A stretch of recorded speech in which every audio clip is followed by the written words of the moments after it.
a cave is a hole in a rock. How does a hole end up in a rock? Something has to create it, a force of some sorts. Now, if, as many people today believe, that caves need tens or maybe hundreds of thousands or millions of years to form, because it's a slow dissolution of the rock by certain water laden with some chemical elements, right? Some acidity. Then of course, the Bible cannot be true, because the Bible says the world is young.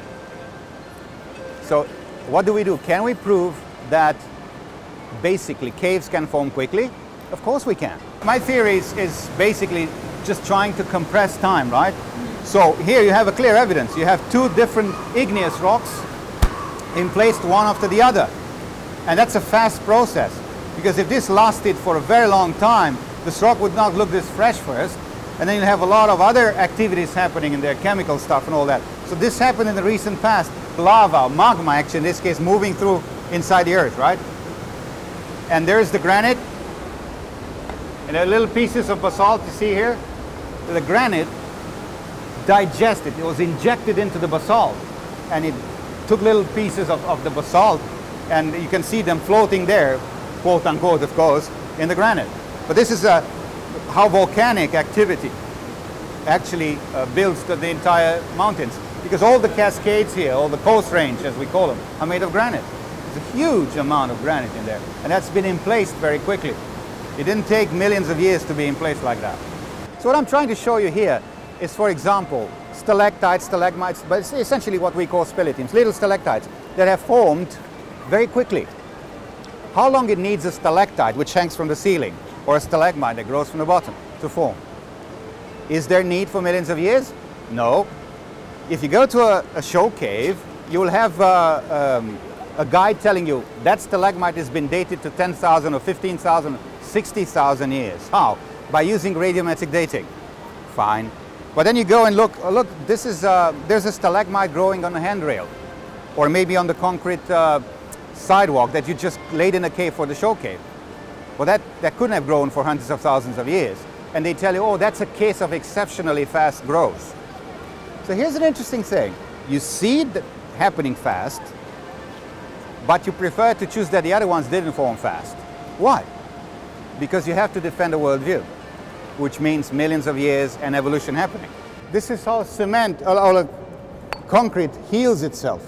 So you got the water coming through the wall, dissolves a part of the limestone and redeposits it as calcite. So you see this is a crack. So wait, this is calcite? This is calcite, the white stuff here. You just have a crack in the concrete, enough for water to come, dissolve a part of it and redeposit as a pure calcite. So wait, how long do you think this calcite has been there for? 60 years, well, this less than that. This must be 20 years max. I don't think it's more than that. So water infiltrates from the surface, dissolves a part of the calcite in the rock, and redeposits it inside the cave.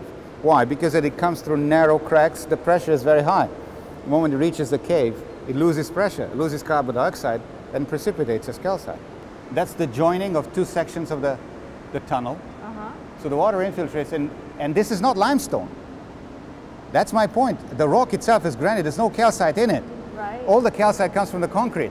And from that little calcite, you get this much growing already. Now try imagine the mountain above is hundreds of meters of limestone. So then the water infiltrates and dissolves the limestone. This would grow a meter in 100 years. And if you can have stalactites forming in less than 100 years from a thin layer of cement, you can imagine how much faster and bigger stalactites and stalagmites can grow in a cave carved in limestone. Let's look at the way of looking, basically, at the fossil record. The fossil record is a succession of fossils as they are preserved in rocks, right? If you look at it as a geologist, understanding what that represents, dead creatures buried and by very strange, unknown processes turned into stone, because I need to make this point very clear, nobody can produce a fossil today. In the sense that a fossil is not just burying a dead creature into concrete, for example. No, you have to replace the organic matter in it with mineral matter, and nobody can do that.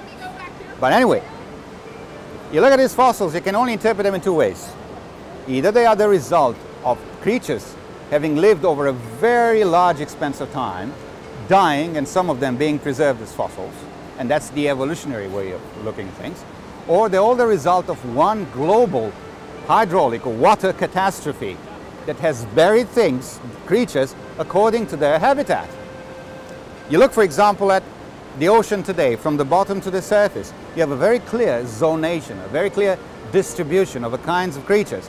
At the very bottom, the bottom dwellers are usually primitive, quote unquote, simple creatures. The higher you go up towards the surface, the more complex the creatures. Right on the surface, you have the mammals. Now, let's just assume that the whole thing has been dumped with a tremendous amount of sediments and buried in there. Which are the ones that have the highest chance of being buried and fossilized? The bottom dwellers, the simple creatures, the primitive creatures. Which have the least chances of surviving as fossils is the mammals on the surface.